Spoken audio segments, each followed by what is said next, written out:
If you use the planetary hours to do rituals or spells, I have a couple of tips that I'd like to share with you. Some things that I've been doing since 2012 that have helped me tremendously to speed up the results of my workings and to add potency to them.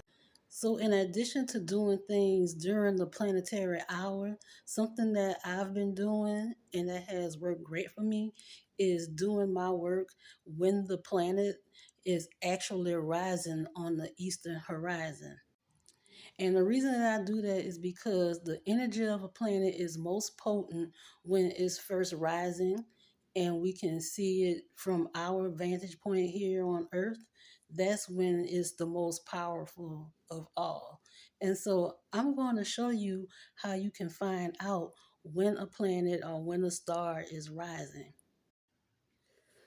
Okay, so as you can see, I put into Google USNO Planet Rising Time, and the name of the website is aa.usno.navy.mil.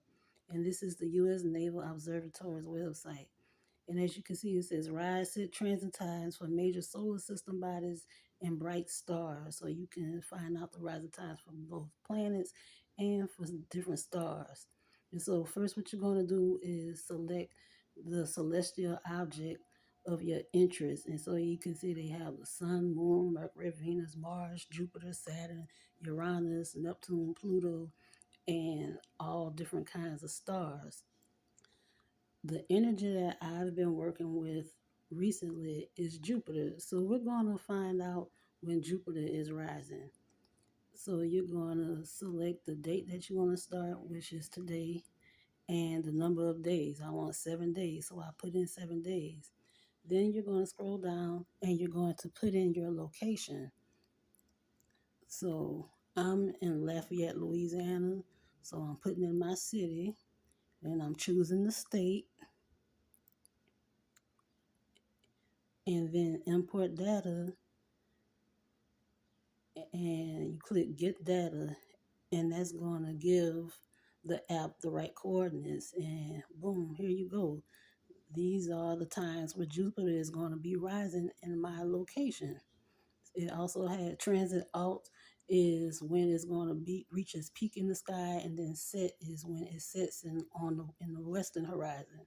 Now, if you're in a place that observes daylight savings time, you want to make sure that you add an hour to these times that you see on the screen, because the military apparently isn't recognizing daylight savings times. They still have the real time. So if you in a place that observes daylight savings time, don't do your work following this, because you're going to be an hour behind.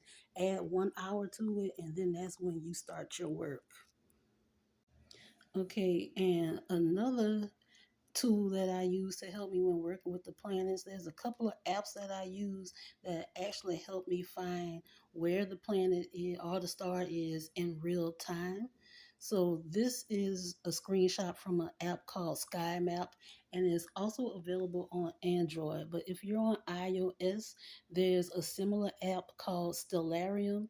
And what you do is you download the app and you search for the planetary body or the star that you're looking for, and it'll find it, and it'll help, and you just point it at the sky, and something is going to pop up on the screen to help you find it, and you just point your phone at the sky until it locks in on whatever it is that you're looking for. So as you can see, I have Jupiter on my screen, and I like to get started about 10, 11 minutes before the planet rises, just so I can sort of get ahead of the energy. But you can start it right at the beginning also. That's a good time too. So this is what Jupiter looks like when it's just about to rise and it's right under the horizon. And here's what Jupiter looks like when it first rises on the eastern horizon. So as you can see, that orange line, that represents the horizon, and the planet or the star that you're working with is going to be right smack dab in the middle of it. So I hope this helps. If you try it, please let me know how it works for you, because I promise you the results are gonna blow you away. These aren't the only tips that I have when it comes to working with the planets. So if you want to learn more, I'm going to be making more videos about this. So make sure that you follow me and hit the notification so you can know when I post the next video.